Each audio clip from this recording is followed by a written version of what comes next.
All right, we'll take this next caller. Caller, welcome to the show. Thanks for tuning in. Please tell us your name and where you're calling from. Hey, name's Tarek. I'm calling from California. Okay, very good. Welcome to the show from California. All right, what is the question for Rabbi? My question is, given that in the middle of the book of Exodus, Moses is talking to God, and God basically says, "You can't see my face, or you'll die." Right. Why do Christians believe in the Trinity? Like, how all the stories of Jesus interacting with people contradict the Trinity, like at every stage. Mm-hmm. Right. Thank you for calling in. If you want to hang up, you can watch in for the answer, okay? Okay. Okay, thank you, sir. Bye-bye. All right, Rabbi, take it away. So the question is, why do Christians, virtually all Christians, believe in the doctrine of the Trinity, which the Trinity is a Christian doctrine. The word was coined by a church father, Tertullian, a Latin church father from North Africa, from Carthage, became a Christian in the year 197. He coined that phrase, coined that word, and it was a very useful word because, in truth, in North Africa, if you wanted to convert pagans, you wanted to talk about your God in triads.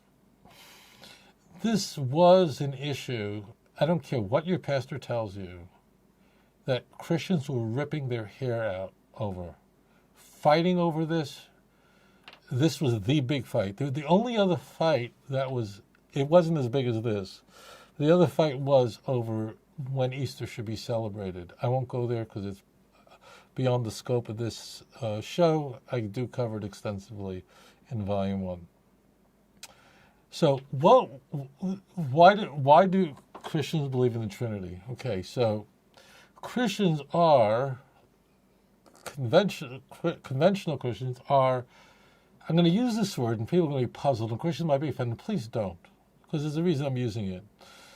Christians are stuck with the Jewish Bible. And to the Christian, I know you're like jerking at that statement, but it means that we are seeing in the Christian Bible, Jesus is completely subordinate to the Father. Completely, okay? I mean, it literally says in John that the Father is greater than I am. Jesus, in John's Jesus, I say John because I'm not going back to Mark, an earlier adoptionist gospel. What that means is beyond the scope of the question. But where we find the highest Christology, that means where we find Jesus the most exalted, is in the book of John. And yet in the book of John we find the most subordinate texts, where Jesus is completely subordinate to the Father, John 5:30. I could do nothing of my own but of the one who sent me. But I don't want to get into a lot of it, but to this very deep, because this really could be, in fact, this is one of the longest chapters of my book, okay, in Volume 1. But it is very easy, even though the idea that Jesus is God, that means equal to the Father, he is God, was not only unknown to the writers of the Christian Bible, it would have been considered absolute blasphemy. And I just want one caveat, because I know all the Christians go, they're like throwing things at their TV or their computer or whatever it is, and they're going, but the Jews said that the Jews were going to stone Jesus because he made himself equal with God. Well, and I don't know why Christians say that, because the point of the Gospels is that the Jews are wrong about everything.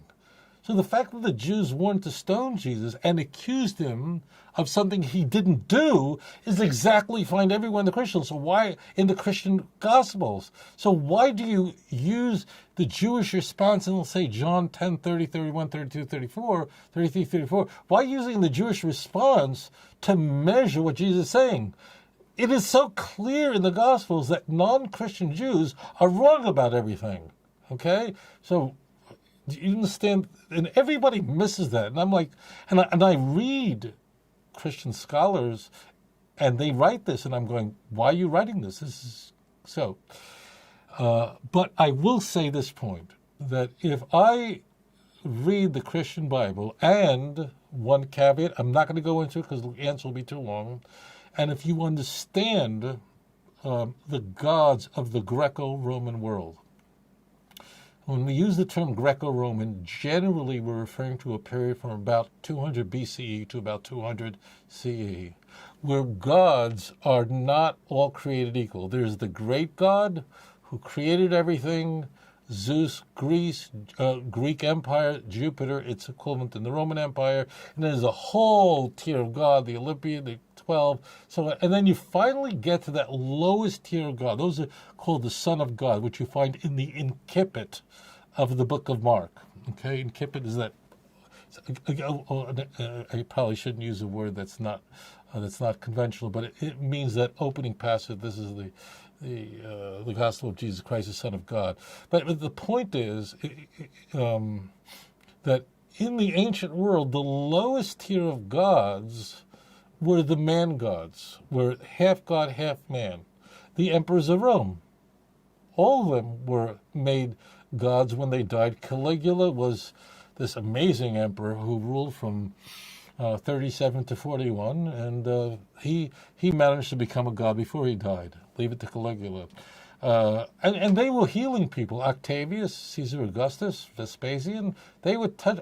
Josephus tells us this. Vespasian, he would touch blind people, touch their foot, and they would become whole. I mean, blind people, he would put spit and thing in their eye, and they become. We know that means the Roman historians are recording this. Okay, Mark's incipit is there to press against Caesar Augustus, that Jesus is the Son of God, and who recognized at the end of Mark, and that's the Roman centurion. That's the elegance of the book of Mark. It's an interesting book, actually. Here's the key point. Even though the doctrine of the Trinity, as Christians believe it today, as orthodoxy, was unknown to first century Christians, I can put a little caveat there. I think any reasonable person can, reading the Gospels, can see what direction it's going in. Okay, when you have Mark, where for the first 8 chapters, no one even know who Jesus is. I mean, no human being knows who he is. And then John, he is walking around going, I am, I'm the bread of life, I'm divine, I am everything.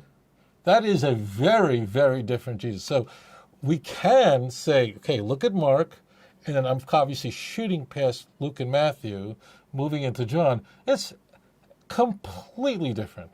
It is inconceivable that the author of Mark knew anything about Jesus walking around saying things like that, because there's no way he would consider such claims, not of divinity, but claims of authority. It would be inconceivable that he or the Q source would have ignored that. So therefore, I will say this, that I can now look back in hindsight, and it's true, I do have that advantage, and say, I know exactly where this thing is going to go. And it's going to go in one direction, that Jesus is going to be divine. And in fact, by the time we get to Ignatius, the earliest church father, essentially, he is saying that Jesus is God. He doesn't define that, seek to explain it. Not my senses, I am sure Ignatius just did not have the intellectual requisite to possibly explain that, because there's a problem. There has to be one God. If the Father is God, if Jesus is God, you've got 2 gods. How do you work that out? Ignatius doesn't deal with that. But there are very bright minds who are just struggling with this, ripping the hair out of their head. Now, you're not going to get this from your pastor, and if you go to Fuller Theological Seminary, they're going to tell you everybody believed in the Trinity. What am I going to tell you? Okay? It isn't, okay? But every Trinitarian has to reverse engineer it and go back to the Christian Bible, like it was always there, and then use these very torturous texts to prove it. We all know that. So what we see the trajectory where this is going. By the 2nd century, we do have Jesus as a completely divine being, absolute divine being, by Marcionites, a very wealthy man from Asia Minor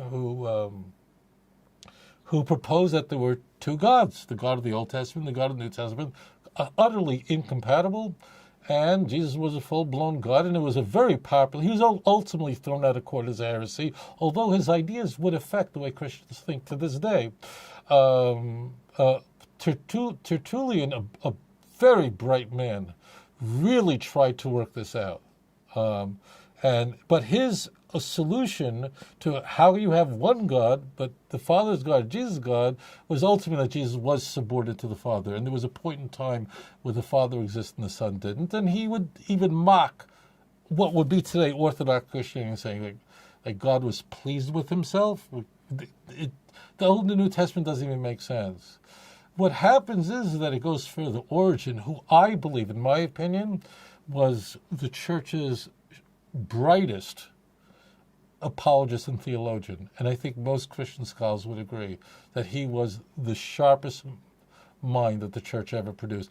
He produces ways of solving this, and they can't. And Origen's ideas on the nature of Jesus are ultimately condemned as heresy. Just Origen was so influential and so brilliant that he's never thrown away like garbage. He's always held as a shining light in the church, although his view on the nature of Jesus is heretical. I'm not going to go into it.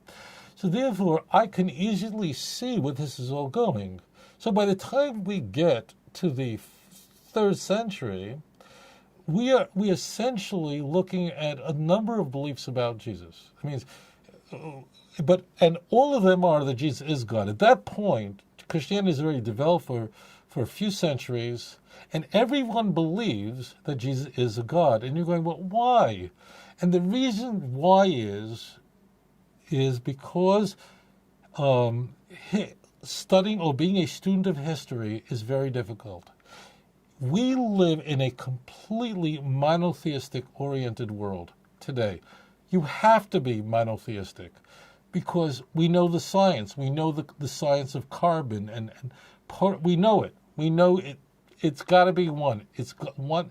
That's it. Okay. Back then, so the key is that they're stuck with the Jewish Bible, and I use the word stuck deliberately. It means they have to ultimately, the solution must be that there is one God. But the Father has to be God, and the Son has to be God, and we see in the Christian Bible that the Son is constantly subordinate to the Father, begging the Father. In the book of John, remember I said, I've mentioned this many times, and what makes John different than the synoptics are many things: the length of Jesus' ministry, who he is, the kingdom of heaven. It can go on and on. But, one of the things that is very unique to John is we have these huge dialogues in John. Huge. We don't find that in the Synoptic Gospels, with very few exceptions. But John has dialogues between Jesus and the Father. I mean, read John 17. It just goes on and on and on. And Jesus begging God that the disciples should be of one accord, be one as we are one, John 17:11, and so on. Well, so therefore Jesus completely subordinate to the Father. By the way, that answers the question of John 10:30 when we are told Jesus says, I and the Father are one. We know now what John had in mind from John 17:11. The Greek word there is hen. It means one. This is not rocket science here. So, therefore, what happens is by the time we come to the we're entering the 4th century. The estimates are 5% of the Roman Empire are Christian. Of course, there were some Ebionites running around, but they were crushed. Of course, there were some Marcionites hiding out there, but they were basically crushed. They were thrown out of court. And what we are left with are two groups vying for what should be the orthodoxy of the church. In these two groups, one group said that, both groups said that Jesus was divine, okay? It's a big mistake to think that there was one group who said that Jesus was human. That is not the case. The two major groups that will enter the Council of Nicaea in 325 at the behest of Constantine all believed that Jesus was a divine being. People often get their information from websites and from books like, all these crazy novels. It's not true. But the question is, to what extent was he divine? Was he completely of the same substance of the Father or not? And this argument would take place over the course of months. And Constantine is not happy with what is unfolding. We have a historian, Eusebius, at the time, so we know what happened. And ultimately, Constantine realized that he had to unify the empire, and under one doctrine, under one theology, under one emperor. And ultimately said, it's voting time. And when voting time came, and the emperor said, voting time, only two bishops had the, I don't want to say backbone, because I, of course, disagree with their conclusions completely, but they said that Jesus was not, ultimately, there's a point in time the Father exists and the Son did not. But everyone else said, okay, we're in on the orthodoxy. The two that disagreed were exiled. And what we are left with from the Council of Nicaea, and I'd be remiss if I didn't include the Council of Constantinople in 381, where the doctrine of the full Trinity, where the definition of the Holy Ghost, Holy Spirit is worked out thoroughly. And it's a really important time of the Council of Constantinople, because there you have Theodosius, who's emperor, and the last emperor to rule of the empire, to rule of the East and West. So this is really important. Of course, at that point, what the doctrine of the Trinity is, as is promulgated as orthodoxy today, is surrender. We give up. It means we just give up and just say the Father and the Son are eternal, are light, very light, are very light. They're both co-eternal. Jesus was from the beginning, from eternal as the Father, and of course then you're left with the amazing question: if Jesus was as eternal as the Father, there was never a point in time that the Father existed and the Son did not exist, then what does Son mean? It doesn't mean anything. You see what I'm saying? What does the word Father then mean? It means, then how is God, how is whoever the Father is, what does that mean? It doesn't mean anything. When a word can mean everything, it means nothing. What does the Son mean? It means nothing.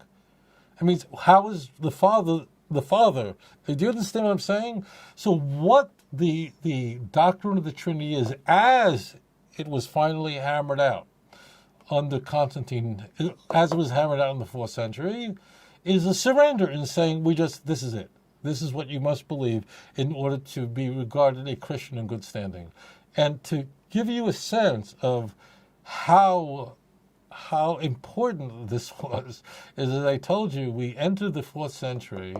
We actually entered the 4th century with an emperor who truly did persecute Christians. 5%, the estimates are 5% of the information. A lot of the information we're getting is through the church, so you take with a grain of salt. But let's say 5% of the empire was Christian.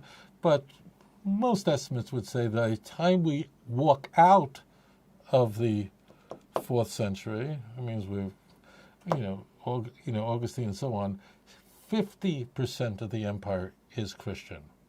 But it is a surrender, saying, it is the greatest mystery which can't be explained. And that means I surrender. Everybody, Origen, is coming up with complex ways of how do you have one God, but Jesus is God. And they're all these brilliant Christians are trying to figure it out. They all fail because it can't work. X cannot equal Y and also not equal Y. It just can't. So it ultimately becomes a mystery which the human mind can't fathom. The question, of course, has to be asked, and that is, if God always believed in the doctrine of the Trinity, and if Moses believed in the doctrine of the Trinity, if Moses of blessed memory, Olav Shalom, if he believed in the doctrine of the Trinity, why would he withhold that information? It's not, I'm sorry, that's not a strong enough question. It is, when this show is over and you're alone, you have to ask yourself the question, did Moses believe in the doctrine of the Trinity? Did Joshua believe in the doctrine of Trinity? Did Isaiah, Ezekiel believe in the doctrine of Trinity? And if they did, why would they ever withhold that information? Because read Exodus chapter 30, read Exodus 28 through 31, 32. Please read it. And you will see there, graphically, over and over again. In fact, it's repeated so many times, many people who read it for the first time go like, all right, I got it. Like, you've got to believe in one God and no other. Like, I got the point. That's how it's like the existence of the Jewish people depended at that time, not 1,600 years later, at that moment depended entirely on worshiping God properly in truth. And it says that. And God says, if you don't worship me properly, then I will drive you out and I will destroy you. And yes, I will leave over a remnant so you will not be utterly destroyed. Then how could God withhold this? How could this answer that Christians try? They try their best. I feel bad for them. The nice ones, I cry for them. They go, progressive revelation. That's impossible. So therefore, Moses did not believe in the Trinity. I'm sorry. And what Christians are doing, good people are, is they're raised with the Trinity. They're told by the pastor they'll go to hell if they don't believe in the Trinity. They will not be saved. The blood of Jesus will not save them. It's a false gospel. And then some guys who really nice guys, but they'll go, of course the Trinity is all over the New Testament. You just can't see it. And any non-Trinitarian is going, what? Well, Jews and Muslims are going, are you insane? I mean, it's really true. Every Muslim knows that what I'm saying is true. We watch people who are intelligent, who are Christian scholars, and going, oh, of course the Trinity is open in the New Testament. And then we go, really? Please. Or it's open in the Jewish Bible. Where? It is nowhere. The best a Trinitarian can do, and you know this is true, is they can seek to go to the Jewish Bible and say that certain words employed by the Hebrew Bible can be construed to mean to convey a plurality in the Godhead or a complex Godhead. That doesn't tell us 3 in 1, and doesn't tell us the equality of God. None of that. And what happens if a prophet arises tomorrow? In Islam, that would be impossible. But if someone came tomorrow, so what? He's now going to be the 4th God and then the 5th God? None of those are a fail-safe method that would block it. But we do not have a Trinitarian formula. If we don't have it, it isn't there. It is more easy for me to prove that watching I Love Lucy is one of the 613 commandments in the doctrine of the Trinity. That's the truth.